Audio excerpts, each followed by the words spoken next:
It begins with the kind of financial jolt that makes even veteran investors tense up, the kind of shock that slices through every valuation model you have ever trusted.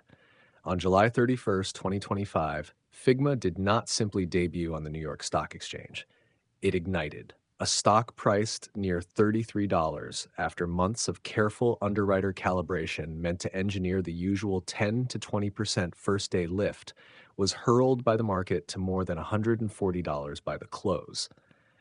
If you are watching this in shorts format, tap the full version link below so you can hear this entire story without interruptions. And since the most current trading strategies are included later in this episode, make sure you stay until the end because it directly affects how investors are positioning right now.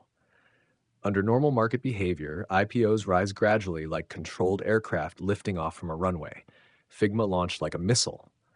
When a newly public stock behaves in a way that violently breaks the normal physics of supply and demand, it means a deeper force is moving beneath the surface. It means a narrative has already taken hold, a narrative powerful enough to make investors suspend the gravitational pull of valuation logic. To understand how Figma soared that high, collapsed into the mid $30 range, and now sits at one of the most psychologically charged levels in its short public history, we have to reconstruct the chain of events that built and then shattered its valuation story. And that story begins in September 2022, when Adobe tried to acquire Figma for roughly $20 billion. In a typical acquisition of this scale, the choreography is smooth. Negotiations take place quietly, regulatory reviews proceed methodically.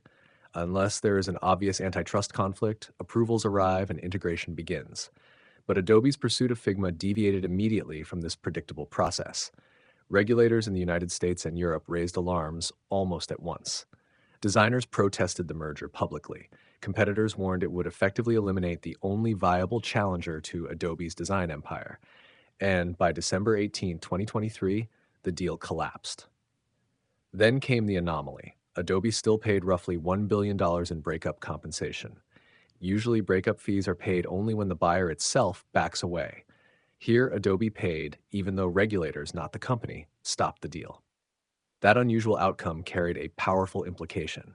It told investors that Adobe believed Figma was strategically priceless, that regulators considered Figma essential to competitive balance, and that Figma's independence mattered more to the ecosystem than a consolidation victory for one of the world's largest software companies. This created the first major narrative. Figma was no longer just